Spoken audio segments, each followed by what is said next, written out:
Hello, and yeah, like uh, pretty much late I'm making this, but yeah, today I attempted this code process around 962 Division 3, which pretty much was not a good round for me, and unfortunately was also rated for me. It didn't end well, but there were a lot of educational problems, so I just thought that I should like take up for the viewers or something. And the problems were actually good. I was able to solve five problems, and the fifth problem was actually what I suppose is a very easy problem, which is much more easier than D as well. And I also wanted that to do it very fast, but I was stuck on a very foolish mistake on uh, like the problem E. So I will start the problems one by one, and let's see how far we can go. And so I will start with problem A, and let's quickly jump into the discussion. Okay. So yeah, the A problem says that we have some number n, and we know that there can be some chickens in our farm or some cows. We know cows have four legs. They have also mentioned it, I guess. Yeah, chicken has two legs, and while cow has four. So we want that how many number of minimum number of animals can be there. So definitely we have a given number of legs, and we have to find the animals. It's a pretty much easy problem. Like if I have some n, definitely I will have to reduce it by a larger margin so that I get the minimum. Basically, if I have 4 and 2 criteria, then if I do like if animals if the animals are like they are suppose there are three cows, C1, C2, C3. So I will say four legs are there. So 4 into 3, this can be termed as a number of legs. So basically 3 is the number of cows here. So if I just replace this with the number of cows, so I can easily get the number of cows by n by 4, and this pretty much is the answer as well. Just a thing we have to do is the leftover amount will always count towards the that now we can place the chickens because chickens have two legs. So now we can just have the two legs because we cannot have, so there will be only one chicken and left, and there will be cows. Simple, because any number modulo 4 gives you will either give remainder as 0, 1, 2, and 3. And since it's specifically mentioned that n is even, so we can discard this basically 0. Then we know the answer is a cows, that is C, which we got. 1 cannot happen, 3 cannot happen because of being even. The only is 2. So that is it, just 1 has to be added. So basically it's a seal value. It's a seal value. If it is not divisible, it has to be a seal value. So we know that when we want to find out x by y, that seal of x by y, we can just do x plus y by 1 minus divided by y. So here it is x is n, so n plus 4 minus 1 divided by 4, which is n plus 3 divided by 4. Simply you can do this and you will get your answer. So just it's a single line problem. It's a very easy problem. Like it's a mathematic basic maths problem, and a lot of problem had maths, and pretty much it as the problems proceed, the maths also gets harder and harder and harder. So I guess this is it. Yeah, 112 like n plus 3 by 4, which is a very obvious thing. Now coming to the B problem. Yeah, I pretty much solved C earlier because I was like not willing to solve this B problem. It's a very like I should have, because it's already implemented. It's like just have to iterate over the things. Basically, you are given some n rows and n columns, and each cell in the grid is either 0 or 1, and you have to reduce the grid by a factor of k. And luckily, k can be a divisor, and k is always given in your input. You don't have to like guess any k here basically.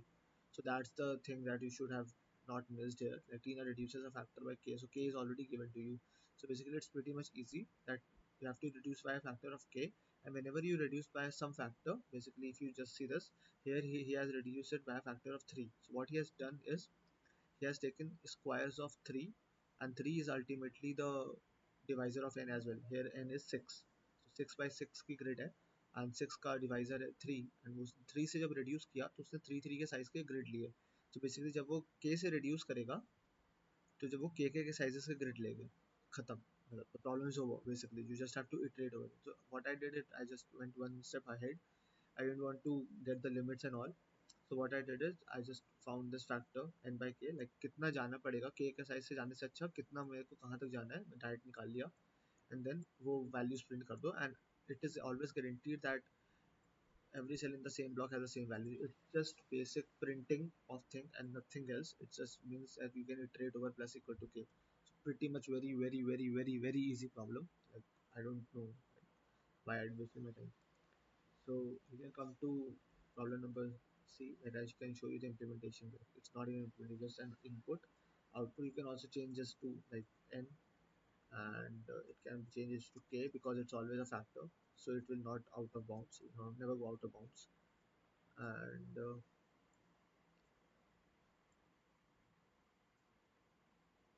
I think so. This will work. Okay, what's the error? Okay. Yeah, so it also works basically. Nothing, literally nothing the problem says. So yeah, k के size इसके ऊपर jump कर जाओ. Now it's a decent problem, not a very hard problem, but it's a very decent problem. And you're given two strings a and b of length n, and then you are forced against your will to answer fewer queries. The author meant some pun here, but he wants it able to do. Then in one, you are given some queries of L and R, and in the query, you have to tell minimum number of operations you can perform to get the sorted part of the basically substrings of both from L to R of both the strings as equal.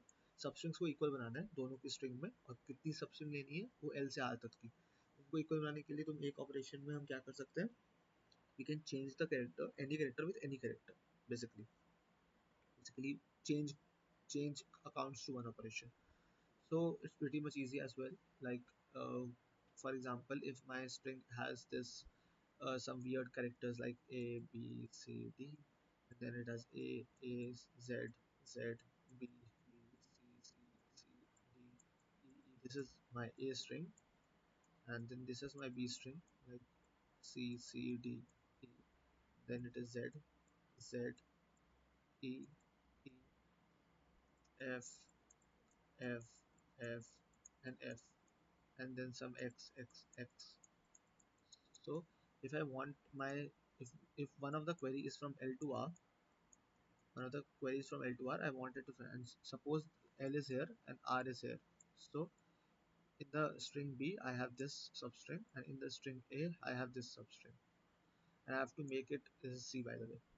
I have to make them equal. So you can easily see that Z, two Z are present here, two Z are present here. If you sort it, because sorting is also something like sorting the on the basis of the count basically.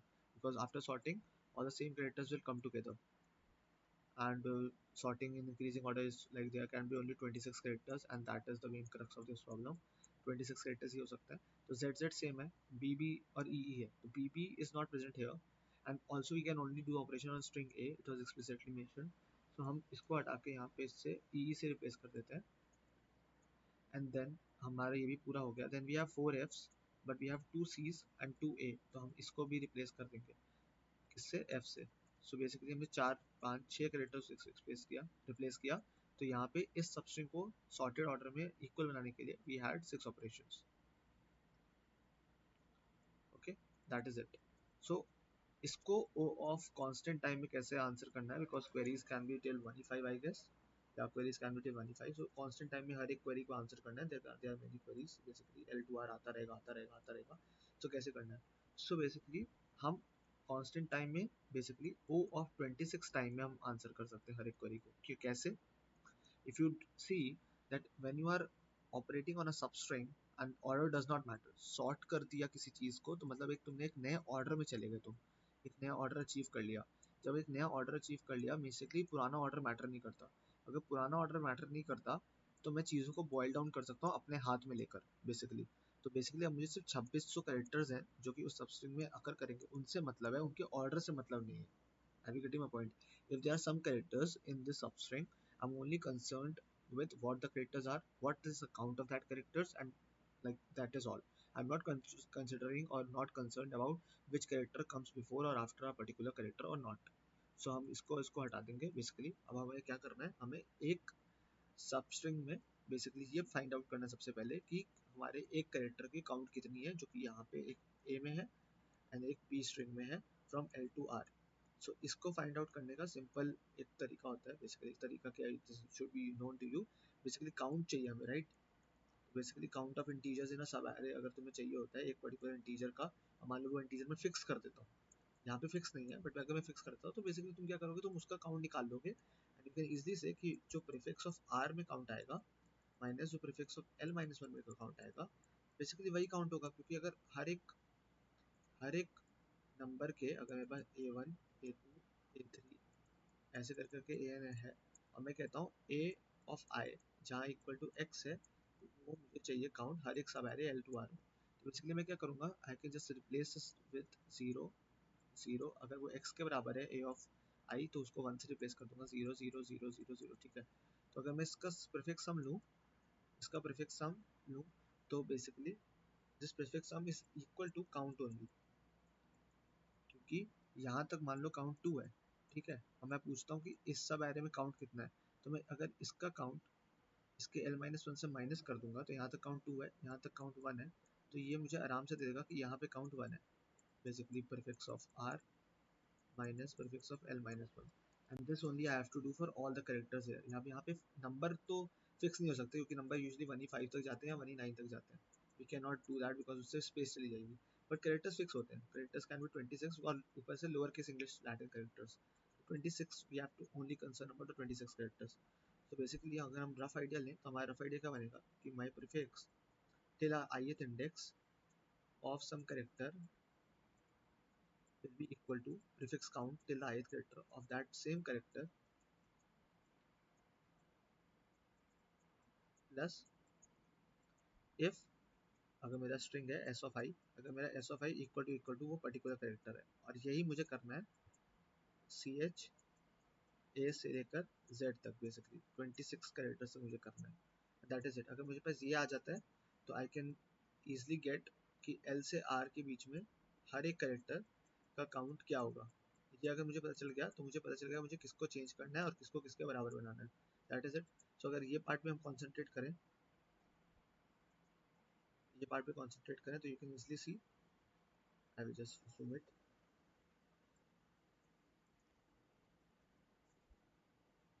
या so you can easily see मैंने दो prefix बना लिए for prefix for just a and this is prefix of the string for b, ठीक है।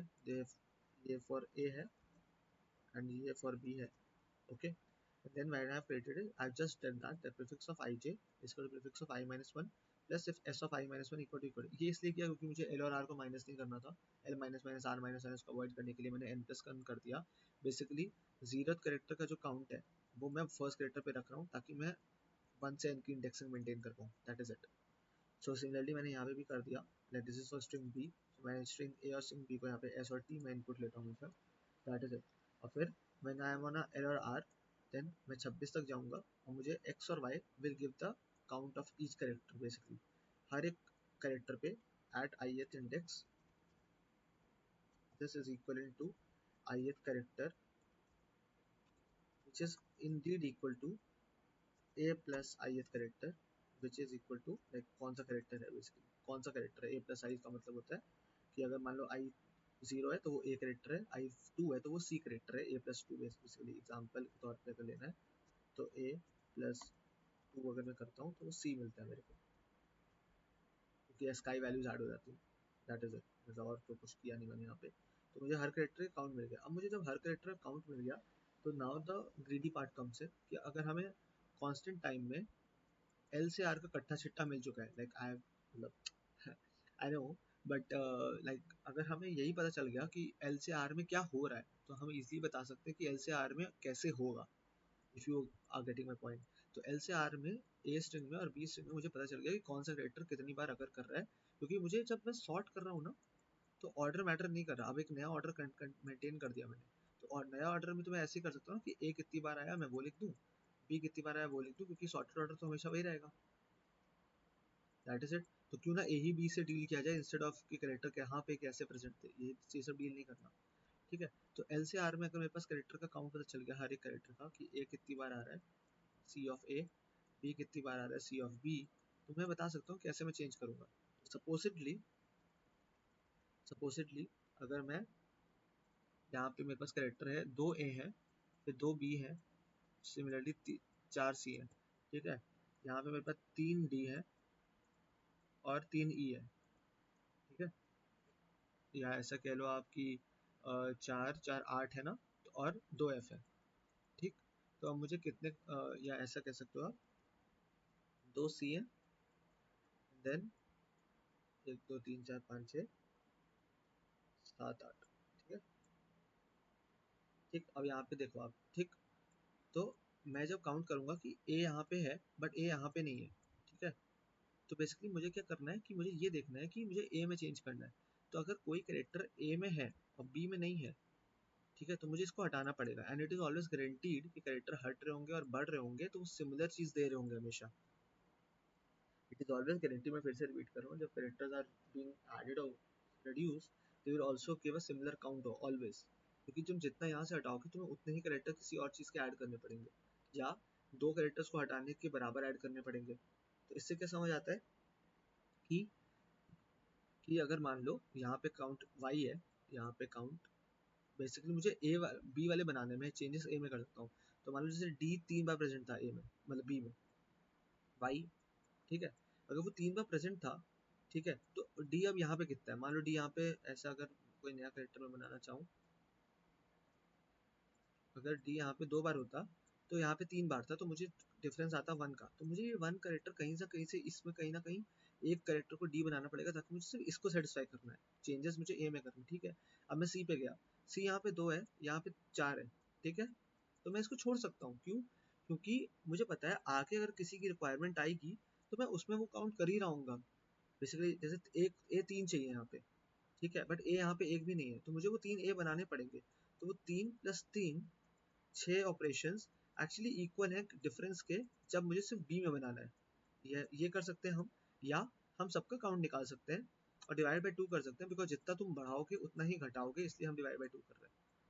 Basically it's a very greedy thing to do and it should be done like, मैंने तो ये मतलब ये सोच के किया और ये समझा के किया, मतलब आई वांटेड टू टीच की since we are doing operations on string b, so we are only concerned of changing a when there are no characters, or basically less characters of b, of हाँ of b in a, मतलब जब a में कमी होगी तो भी तो मैं नए कैरेक्टर्स को b वाले के लिए बराबर बनाना चाहूँगा। And this greedy approach ensures minimum operations, that is it. So y किसका है, b का काउंट है या t का काउंट है, हियर यहाँ पे दिया, ठीक है, तो answer is equal to y by x, y minus x, that is it, खत्म। हर क्वेरी को आंसर कर सकते हो तुम। तो pretty much if you just go about this like maximum of like 2 to 3 times of understanding this, you will easily get it। and ये चीज तो like this is, इसकी यूसेज बहुत फ्रीक्वेंट है, बहुत ज़्यादा। एंड यूजली वो बेसिकली बिट्स वाले में भी बहुत यूज होता है, बिट्स वाले में when you have 32 bits, because 32 भी एक कांस्टेंट वैल्यू है, सो you can also have this bit की काउंट भी तुम रख सकते हो एक प्रीफिक्स में, ठीक है, that is it. Then moving on to problem D, I just fucked up D, but ठीक है, मतलब it's okay। I was actually going to solve again, like I was very interested in this F problem, I still haven't got that exact math, and I was also interested in this G because it showed me some greedy, or basically I can say uh, let's leave it because it was some graph problem I got interested, but at the end it's just a greedy problem again, and a lot of maths and education problems there too. Like you can easily see how much C was educational, like using perfect sums, then getting a minimum operation using some greedy approach, then D पे चलते हैं।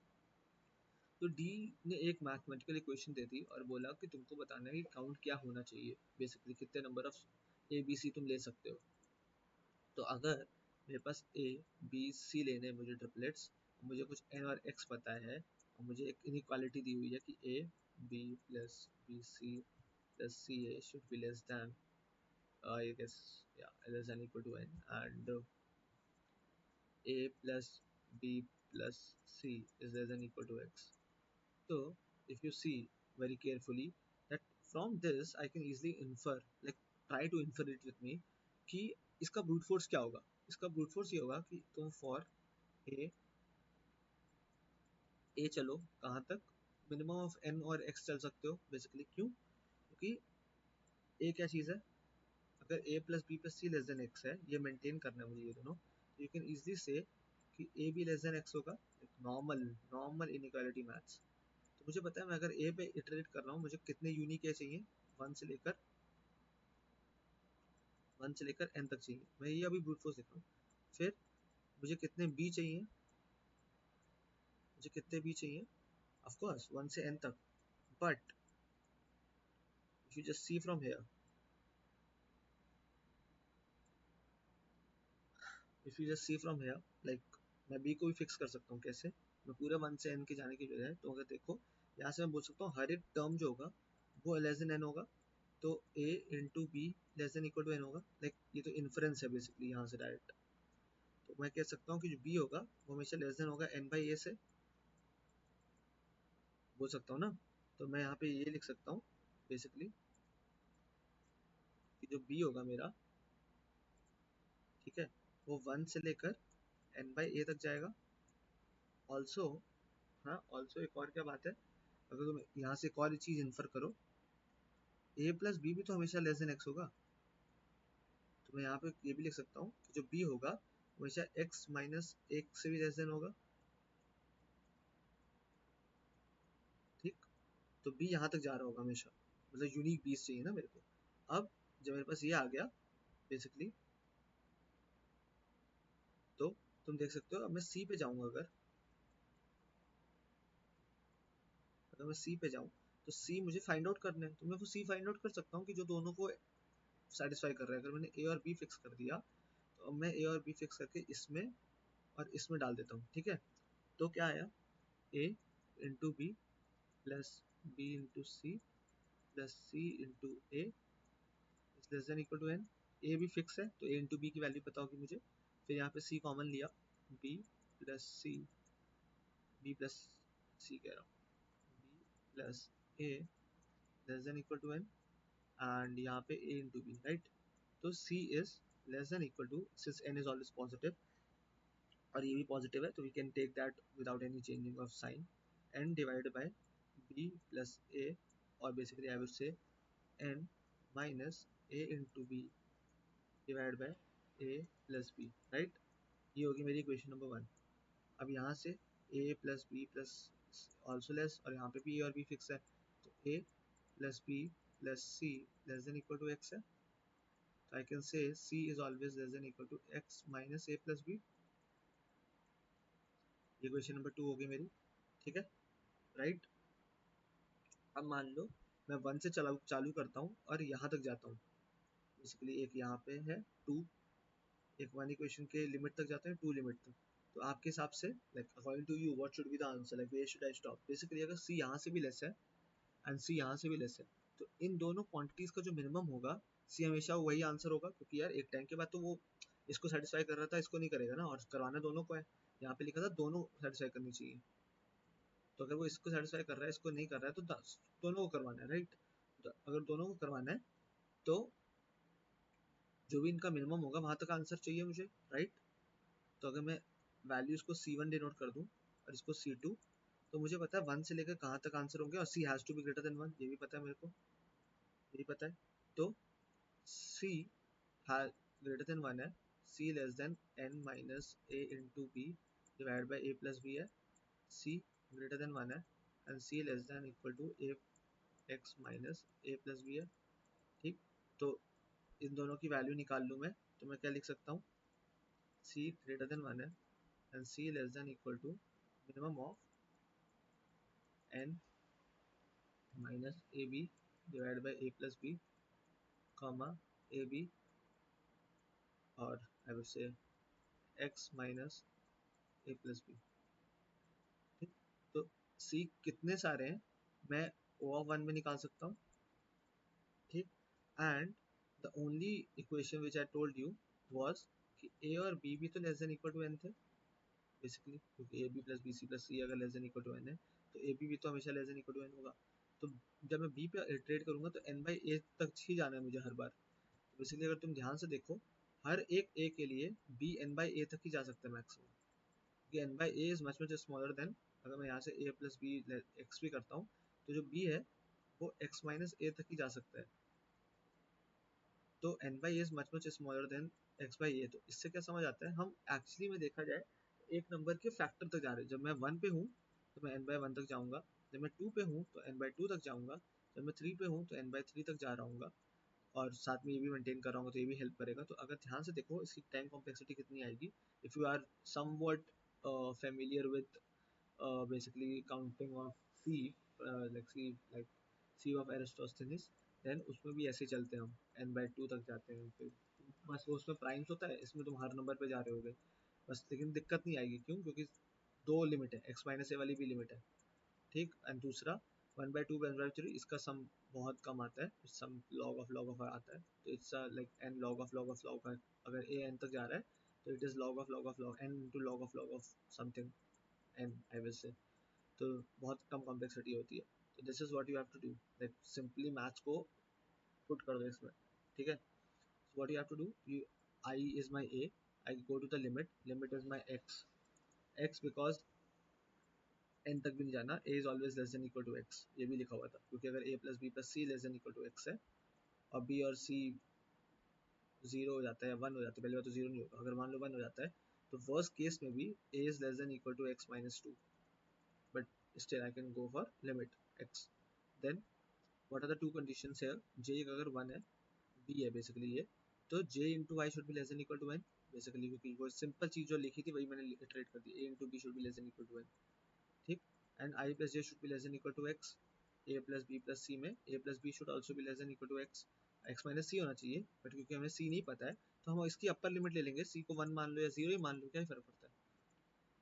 Then मैं get of I G check करूंगा, मेरे पास limits है basically, ठीक है। तो ऐसा नहीं होना चाहिए there should not exist any C, क्योंकि it is possible N minus A into B, जब सी हम लिख रहे होंगे तो N minus A into B upon A plus B में ये चीज़ नेगेटिव हो जाए, तो हमें वो सी नहीं चाहिए, ठीक। तो सी के लिए क्या होता है, लिमिट एक्स माइनस आई माइनस जे, जो कि हमने लिखा था एक्स माइनस ए माइनस बी, इससे नीचे होना चाहिए, और एन माइनस आई आई जे जो अभी लिखा हुआ है, ठीक। तो इन दोनों में से जो मिनिमम होगा हम वो भेज देंगे यहाँ पे, और आंसर में सारे सी काउंट कर लेंगे। So that is the problem D for you. It's quite incorrect. It's very important.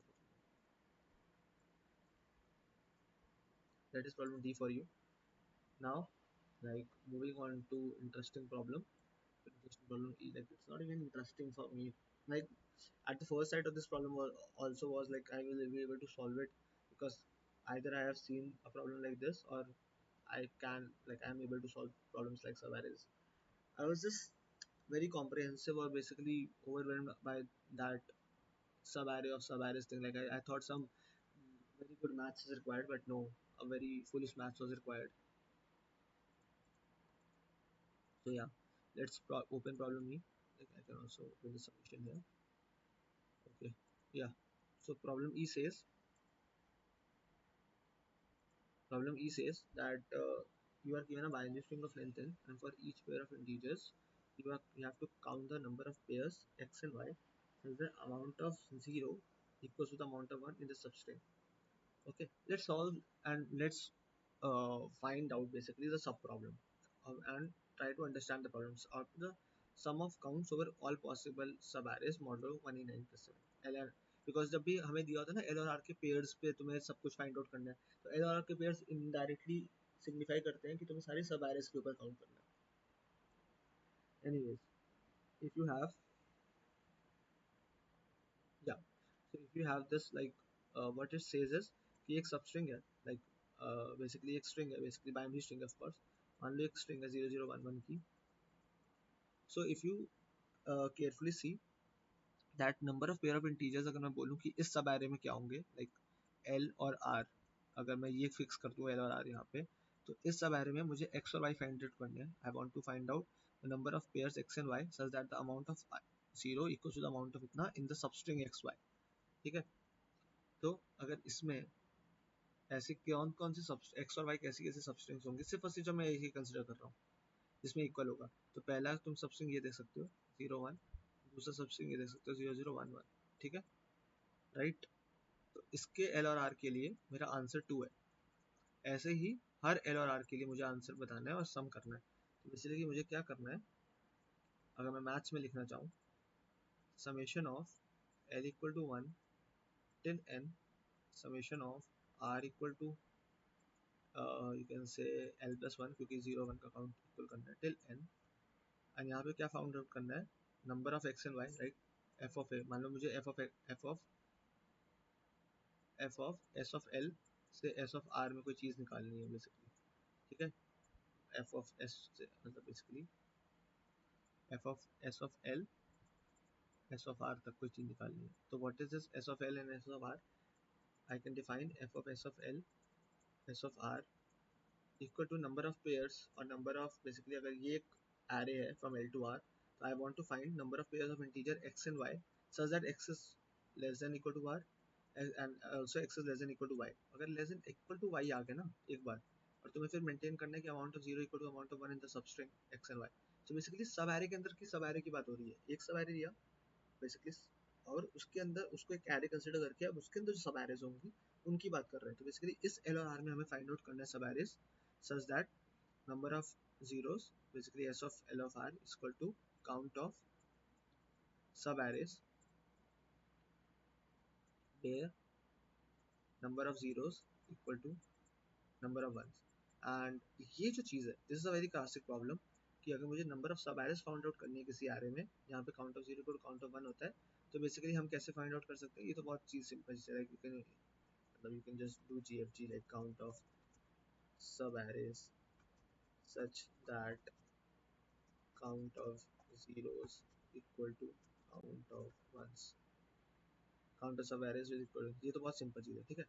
अब what I have claimed is, तुम्हें ये चीज़ अगर फाइंड आउट करनी है ना, तो इसका एल्गोरिथम ओ ऑफ एन होता है एक एरे में फाइंड आउट करने का। तो अगर तुम हर एक सब एरे के लिए फाइंड आउट करोगे, पहली बात तो हर एक सब एरे कितनी होती है, N into N plus one by two, and हर एक सब एरे का size can range from one to N.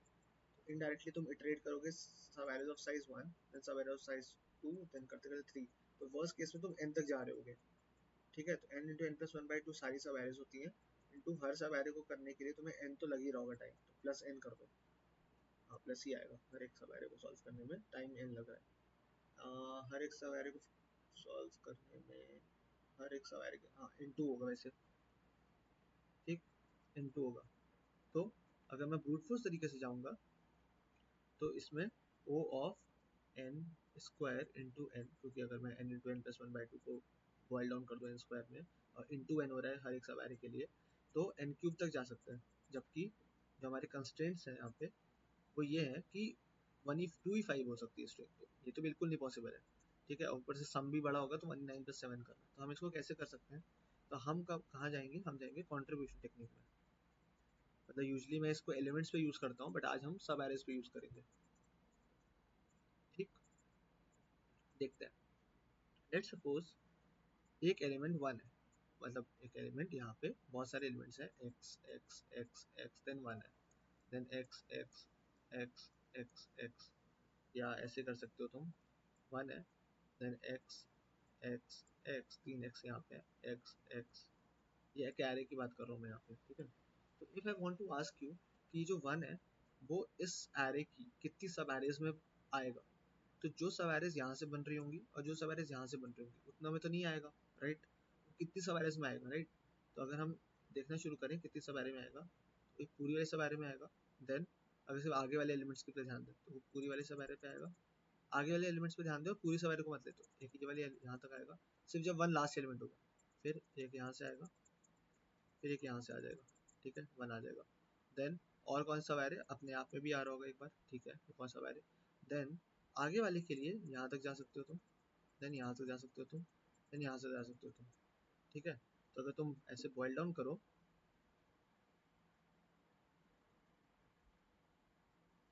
Boil down करो एंड थोड़ा सा सिंप्लीफाई करने की कोशिश करो, ठीक है,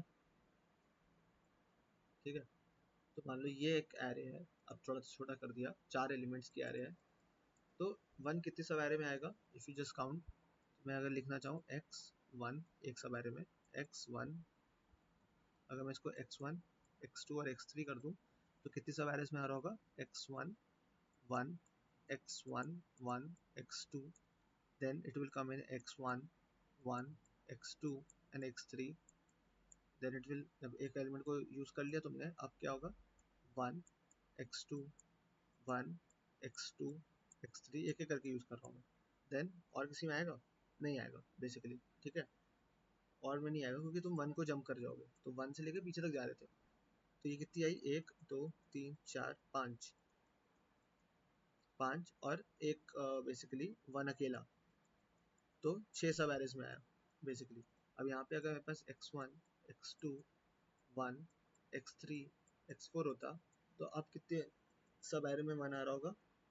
लेट्स सी, x1 x2 1, ठीक, x1 x2 1 x3 x1 x2 1 x3 x4, then x1 x1 से सारे एग्जॉस्ट हो गए, फिर x2 1 x3, then x2, then या x2 1 x3 x4, then x1, then x2 भी एग्जॉस्ट हो गए, then 1 x3 x4, sorry 1 x3, then 1 x3 x4, then 1 भी एग्जॉस्ट हो जाएगा, तो 1 ही नहीं आएगा, तो कभी नहीं आएगा। तो अगर तुम ध्यान से देखो, अगर तुम बहुत ध्यान से देखो, तो एक एलिमेंट के साथ एक दो तीन चार, गलत, ऐसा नहीं है।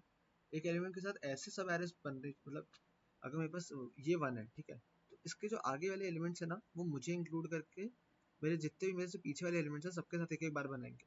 तो इस एलिमेंट के लिए अगर मुझे ये पता है कि मेरे से पीछे काउंट कितना है, तो मैं एक यहाँ तक आऊँगा, एक बार यहाँ तक आऊँगा, एक बार यहाँ तक आऊँगा, तो ये हो गया। फिर x2 को लेकर मैं एक बार यहाँ तक आऊँगा, एक बार यहाँ तक आऊँगा, एक बार यहाँ तक आऊँगा, ठीक। फिर वन को यूज करके मैं खुद एक वन को यूज करूंगा, देन वन के साथ एक बार यहाँ तक आऊंगा, एक बार यहाँ तक आऊंगा, ठीक। तो बेसिकली अगर मुझे ये एलिमेंट्स पता है, तो मुझे पता है हर एक एलिमेंट कितनी बार आएगा, वन से लेकर x3 x4 के पीछे जितने एलिमेंट है उतनी बार तो आएगा ही आएगा। तो आई कैन से वन कितनी सब एरे में आएगा, ये डिपेंड करता है इसके आगे और पीछे कितने एलिमेंट्स है। तो इफ आई से the count of elements ahead of it is L and after it is R, I can easily say the number of sub-arrays in when one exists is L into R। यहाँ पे बताता हूँ कैसे। अब यहाँ पे देखो, यहाँ पे वन था, यहाँ पे टू था, राइट, यहाँ पे वन था एंड यहाँ पे टू था, और like you can also say that what you can से it will be plus one basically, because आगे पीछे नहीं जोड़ना है, इसको भी जोड़ना है बेसिकली, हाँ ऑफ कोर्स। तो इट द नंबर ऑफ सब arrays in which it will come will be, क्योंकि ये जो एलिमेंट्स है ये मुझे इंक्लूड करके इन सारे एलिमेंट्स के साथ जाते हैं, ठीक है। तो ये वाले कितने को साथ जाते हैं? आर प्लस वन के साथ, राइट।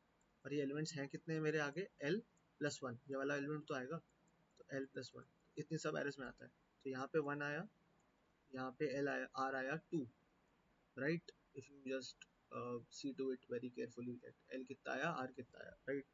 तो एल, ठीक है, तो एल प्लस वन कितना हुआ? टू, आर प्लस वन कितना हुआ? थ्री, तो टू इंटू थ्री, सिक्स सब एरेस आई, एक दो तीन चार पाँच छः, छः सब एरेस आ गई। अब यहाँ पे देखो, दो एलिमेंट आगे दो एलिमेंट पीछे, दो का बन गया तीन, दो का बन गया तीन, तीन तीन नौ, एक दो तीन चार पाँच छः सात आठ, मतलब बेसिकली क्या, एक दो तीन चार पाँच छः सात आठ, और एक पूरी आ रही,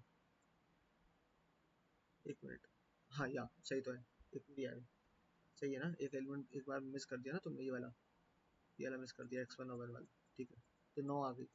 तो ये पता चल गया कि अगर एक एलिमेंट है वो कितनी सब एरेज में आएगा, ये बड़ा आराम से पता चल गया एक सब एरे में। तो अब मैं ऐसे कह रहा हूँ कि कंट्रीब्यूशन टेक्निक में हमने एक सिंगल एलिमेंट को लिया। अब मैं चाहता हूँ कि जो हमारा ये था ना कि summation over all the sub arrays, ये पोर्शन हम इजी कर सकते हैं, भले अगर हमें इसमें टाइम लग रहा है। बेसिकली अगर मुझे पता चल जाता है कि एक सब एरे है एल से आर या एक्स से वाई, तो instead of counting for every sub array L to are, मैं एक्स वाई को पूछूंगा कि तुम कितनी सब एरेज में आ रहे हो, क्योंकि हर एक सब एरे में एक्स वाई काउंट करके सम बढ़ाना, और मुझे पता है एक्स वाई अगर पांच सब एरे में आ रहा है तो मैं डायरेक्ट पांच सम बढ़ा दूं, it's one and the same thing, that is a contribution of X Y in the whole answer, तभी वो एग्जिस्ट कर रहा है आंसर, ठीक। तो अगर मेरे पास एक सब एरे है जिसको मैं बता सकता हूँ एक्स से वाई, एक सब एरे जिसमें इक्वल नंबर ऑफ वन से इक्वल नंबर ऑफ जीरोस है, तो अब मुझे पता करना है अगर इसका इस कि ये कितनी सब एरेज में आ रहा होगा, राइट। मुझे ये पता करना है वो कितनी सब एरेज में आ रहा होगा ये सब एरे, ये सब एरे इंस्टेड ऑफ एलिमेंट, ये सब एरे कितने में आ रहा होगा? तो अगर ये सब एरे पहले अपने आप में आ रहा होगा, ठीक, तो अगर मैं इस पूरी सब एरे को एक सिंगल एंटिटी से डिनोट करता हूँ 1, सिंपल प्रॉब्लम बन गई कि अगर इसके आगे एल एलिमेंट्स हैं l+1, इसके पीछे अगर r एलिमेंट्स हैं तो r+1, तो हमें पूरा काउंट कितना मिल जाएगा? l+1 into r+1। ये नंबर ऑफ सब एरेज होंगी जो x और y कंट्रीब्यूट कर रहा होगा अपने आप को इक्वल करके। तो this is it, this is the contribution technique and we will count it because number of सब एरेज जो कि इक्वल है, ये तो मुझे पता है, ये तो मैं पता कर सकता हूँ। अब वो कितनी सब एरेज में है ये भी मैं पता कर सकता हूँ आराम से, ठीक है? तो that is the main crux of this problem, ठीक। तो अगर अब वो कैसे पता करेंगे ये देखते हैं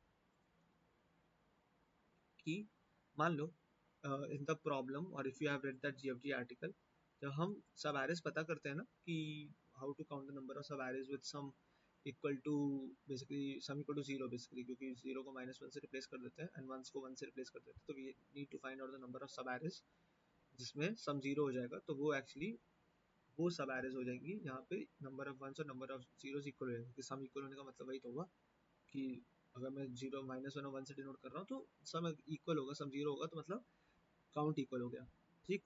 तो मान लो यहाँ पे मैं चल रहा हूँ और यहाँ पे मेरा सम rth इंडेक्स पे मेरा सम आता है, कोई सम आता है s, ठीक। तो हम क्या करते हैं, अकॉर्डिंग टू जीएफजी आर्टिकल, हम अपने मैप में स्टोर करके रखते हैं कि इससे पहले कहाँ कहाँ सम x आया था। मान लो sum l index l of sum l not पे x आया था, सॉरी सम l नॉट पे s आया था। तो हम कह सकते हैं कि l नॉट प्लस 1 से लेकर r तक की जो सब एरे है इसमें काउंट इक्वल होगा और इसका सम जीरो होगा, क्योंकि if you know p of r minus p of l अगर जीरो है तो दिस मीन्स l+1 से r तक जो सम होगा वो जीरो होता है। क्योंकि अगर तुम्हें किसी प्रीफिक्स का सम चाहिए होता है तो हमेशा usually p of r minus p of l -1 करते हो, वो जो -1 आ रहा होता है। तो क्योंकि ये -1 करते हो तो तुम बोलते हो कि l से r तक का सम मेरा जीरो है। If you are getting my point from all these four statements, please इसको बहुत अच्छे से समझो, ठीक। तो अगर मुझे ये पता है कि यहाँ पे सम x है, अब क्योंकि -1 भी हो सकता है क्योंकि -1 इज बेसिकली जीरो, ठीक है। -1 यहाँ भी आ सकता है, 1 यहाँ भी आ सकता है, -1 यहाँ भी आ सकता है, ये जीरो हो सकता है यहाँ पे। तो ये जरूरी नहीं है कि बीच में जीरो, यहाँ हो सकता है कि यहाँ तक भी एस, सम एस कभी आ रहा हो, फिर कभी एस बढ़ा, फिर यहाँ घुस गया, तो फिर से एस यहाँ पे आ गया। तो इस एल नॉट की जगह L1 पे, L1 की जगह L2 पे यहाँ पे भी एस आ सकता है, ठीक। तो जब मैं इस सब एरे को काउंट करूंगा, जब मैं यहाँ पे इस आर इंडेक्स से पहुंचूंगा और मैं कहूंगा कि सम एस हो गया मेरा फिर से, तो कितनी सब एरेस होंगी जो कि सम एस दे रही होंगी, basically sum equal to my S होगा। और सम जीरो कितनी सब एरेस होंगी जो जीरो सब दे रही होंगी, मतलब कितने इंडाइसेस होंगे मेरे से पहले जो सम एस दे रहे होंगे, क्योंकि जितने इंडाइसेस मेरे सम एस दे रहे होंगे ये एस आया, और जितने इंडाइसेस मेरे पहले एस दे रहे होंगे L0 L1 L2 S, वो सारे मेरे सम जीरो दे रहे होंगे और मुझे मिल जाएंगी सब एरेस जो जीरो होंगी। तो इनफैक्ट मैं ये बोल सकता हूँ कि मेरे से पहले ये वाला इंडेक्स, ये वाला इंडेक्स और ये वाला इंडेक्स, मैं इन सारी सब एरेस को एक साथ बता सकता हूँ कि इनका कंट्रीब्यूशन कितना होगा। Are you getting my point? सिर्फ इस सब एरे का, मतलब जो इससे पिछले वाला इंडेक्स है वो तो मैं मेंटेन करके रख सकता हूँ कि हाँ भाई ये वाला सम कहाँ मिला था तुझे, इस इंडेक्स में मिला था। तो अगर मुझे ये मेंटेन करना होता तो मैं मेंटेन कर सकता था किसी भी मैप में या वेक्टर में, या वैसे सम तो बड़ी चीज़ है तो मैप में, कि यार ये वाला सम इस इंडेक्स पे आया था और मैं करेंटली इस इंडेक्स पे खड़ा हूँ, तो उस इंडेक्स से +1 से लेकर मेरे इंडेक्स तक ये सब एरे में इक्वल वंस है। और ये सब एरे कितनी सब एरे में एग्जिस्ट करेगी वो तो मैंने बता ही दिया। तो बेसिकली अगर मैं सिंगल सब एरे की बात करूँ, सिंगल सब एरे की बात करूँ तो मान लो एल नॉट पता चल गया मेरे को, मैंने मेंटेन किया था, और आर पता चल गया, आर पे मैं अभी खड़ा हुआ हूँ, मुझे पी ऑफ आर पता चल गया। मैंने मैप में, अपने मैप में पी ऑफ आर सर्च किया तो मेरा एल नॉट निकल के आया। जब मैंने सिर्फ और सिर्फ पिछली बार जब पी ऑफ आर आया था मेरे पास या एस आया था, तो मैं उसको मैप में एस को एल नॉट के इक्वल कर दिया था पिछले इंडेक्स। तो मुझे पता है एल नॉट प्लस 1 से आर तक चुकी जो सब एरे वो जीरो है। तो वो कितनी सब एरेस में आ रही होगी एल नॉट से प्लस सब एरे में आ रही, यहाँ पे जितने एलिमेंट्स होंगे, यहाँ पे जितने एलिमेंट्स होंगे इनको मल्टीप्लाई कर दूंगा +1 करके। तो क्योंकि जीरो बेस इंडेक्सिंग है तो वो +1 मिल ही जाएगा अपने आप। तो अगर मैं ये लिख दूँ यहाँ पे कितने एलिमेंट्स होंगे, अगर आउटर इंडेक्स n है और ये जीरो बेस इंडेक्सिंग है, तो बेसिकली अगर वन बेस इंडेक्सिंग होती है तो n+r+1 लिखते, क्योंकि वो जीरो है तो ये ऑलरेडी एक -1 है। तो तुम्हें क्या करना है, एन प्लस आर लिखना है। बैक के एलिमेंट्स एन माइनस आर हो गए, N plus N minus, and front के एलिमेंट क्या हो गए, एल नॉट प्लस वन से होती है, ठीक है, ये याद रखना बस, कि जो सब एरे होती है वो एल नॉट प्लस वन से आर तक होती है, तो एल नॉट से ही तुम्हें चाहिए, number of elements L not तक चाहिए, ना कि एल नॉट प्लस, वैसे बेसिकली एल नॉट तक नहीं चाहिए तुम्हें, हाँ सही है, तुम्हें एल नॉट तक ही चाहिए बेसिकली, एंड तुम प्लस वन भी करते हो तो एल नॉट प्लस वन तक चाहिए, क्योंकि तुमने आउटर इसका आउटर बाउंड या अपर बाउंड वो इंडेक्स था जहाँ पे वो वाला वन एग्जिस्ट कर रहा था जो कि सब में कंट्रीब्यूट कर रहा था, तो यहाँ पे भी तुम्हें वो इंक्लूड करना पड़ेगा, तो तुम वो स्टोर कर लो, या तो एल एल नॉट की जगह जब यहाँ पे पहुंचो तो एल नॉट की जगह L not plus one store कर लो, L not plus one store कर लिया तुमने ऑलरेडी, ठीक, L not plus one minus zero, कितना आ जाएगा, L not plus one element से तो आएंगे हमेशा, क्योंकि लोअर बाउंड तो मुझे पता है, तो ये सब एरे, इस पूरी एरे की कितनी सब एरेस में आएगा, एल नॉट प्लस वन और एन माइनस आर के मल्टीप्लाइड वाली सब एरेस में। अब सीन ये है कि तुम सिर्फ एक सब एरे का बता सकते हो, बट यहाँ पे तो एस यहाँ पे भी आया था, एस यहाँ पे भी आया था, एल वन पे भी और एल टू पे भी, तो मान लो कि मुझे सबके साथ बताना होता तो मैं कैसे बताता, I want to count for every sub array, then मुझे एक एक करके कहाँ तक जाना होता, एक एक करके कैसे जाना होता, N minus R into L not plus one, N minus R plus ये वाली एक सब एरे हो गई, अब ये वाली सब एरे कितने सब एरेस में आएगी, इंटू एल प्लस वन, फिर एक और जगह था एल टू में भी था L two plus one into N minus R, ठीक, ये हो गया, ये हो गया, ये आ गया ना तुम्हारा, कि यार ये कितनी सब एरे में होगा, लेकिन यूनिकली अगर डिफाइन करो तो तुम्हारा आर यूनिक है, बेसिकली जब तुम यहाँ पे पहुंचे होगे तो तुम्हारा ये एल वन प्लस वन तो सही आया होगा, या एल टू प्लस वन तो सही आया होगा, क्योंकि तुमने एल टू प्लस वन पिछले बार काउंट किया होगा, लेकिन तुम्हारा आर डिफरेंट था, आर तुम्हारा एल वन के बराबर था, बट अब आर ने एक नया यूनिक आया, तो इसलिए आंसर हमेशा यूनिक आएगा, and you are not making sure that you are not double counting things, ठीक, तो अगर एन माइनस आर को मैं कॉमन ले लूँ इस इक्वेशन में, अगर मैं प्लस कर रहा हूँ सब कुछ, N minus R L one plus one plus L two plus one plus L not plus one, basically it comes out to be L naught plus L1 plus L2 plus 3, and 3 is the number of count of sums जो कि उससे present थे, ठीक है, समझ आई मेरी बात, तो we can easily see the maths here कि जब मैं rth index पे खड़ा हुआ हूँ,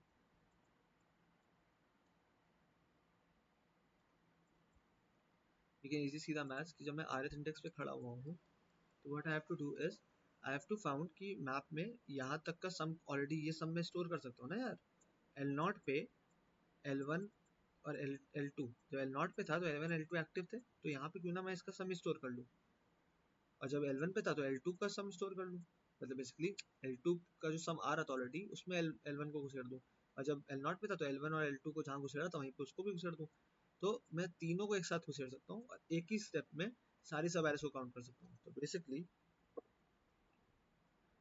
बेसिकली मैं ट्रेड करूँगा, एंड देन जब मुझे सम स्टोर करना होगा ना, इंस्टेड ऑफ इंडेक्स मैं क्या स्टोर करूँगा मैप में, मैप ऑफ सम में, पर्टिकुलर सम में मैं प्लस कर दूंगा equal to current index plus one, इससे क्या होगा, मैं हमेशा जो मेरी लोअर बाउंड्स होंगी वो हमेशा सम होती जाएंगी, और एक नए आर के लिए ये वाली ये वाली ये वाली सबका सम इनटू दिस मेरे पास हमेशा मिलता रहेगा, कि कितनी सब एरेस में ये सारी सब एरेस कितनी सब एरेस में कंट्रीब्यूट करेंगी एक ही स्टेप में, एक यूनिक आर के लिए, ठीक, तो let's go to the implementation which is pretty much very easy, because जब इतना एक्सप्लेनेशन होता है ना इम्प्लीमेंटेशन बहुत इजी होता है, ठीक, तो what I have to do is कि सबसे पहले तो ये सेट कर दो पी नॉट वन है, क्योंकि बेसिकली अगर मान लो तुम्हारा सम यहाँ पे जीरो हो गया, माइनस वन एंड जीरो, ठीक है, तो basically minus one plus one and this is zero index one index two index and three index, तो तुम यहाँ पे पहुंचे तुम्हारा सम जीरो हो गया, तुम जीरो को सर्च करोगे, और मान लो जीरो कहीं था ही नहीं हमेशा, क्योंकि वन टू थ्री सम, तो सम जब शुरुआत में जीरो था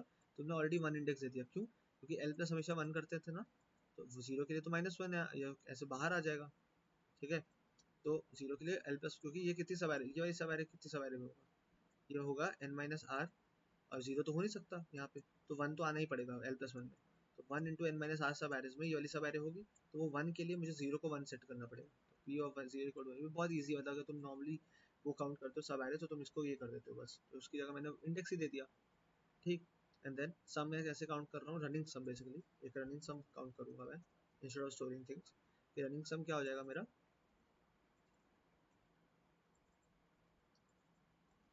एस ऑफ आई का जीरो है तो -1 कर रहा हूँ, वरना वो 1 ले रहा हूँ।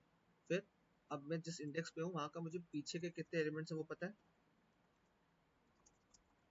और मैं यहाँ पे +1 इसलिए नहीं कर रहा क्योंकि मेरा जो आई है वो जीरो जीरो बेस इंडेक्स है। तो मान लो मेरा आई 3 है, जबकि एक्चुअल में एलिमेंट्स 4 हुए, तो कितने एलिमेंट्स हुए, मान लो एन मेरा 5 है, एन मेरा 6 है मान लो, ठीक है। तो अगर मेरा आई में 3 पे खड़ा हूँ, 3 4 5 एंड 6, ठीक, तो एक्चुअली में मैं 3 पे खड़ा हूँ और मेरा आउटर बाउंड इंडेक्स कितना है, तो मैं अगर 6 - 3 करूंगा तो मैं ऑलरेडी थर्ड 3 एलिमेंट मिल जाएंगे मेरे को, ठीक। तो 6 - 3 में मुझे 3 एलिमेंट मिल जाएंगे, that is what I wanted basically, है ना। मुझे पीछे के एलिमेंट से तो चाहिए थे हमेशा, आर ही तो चाहिए था।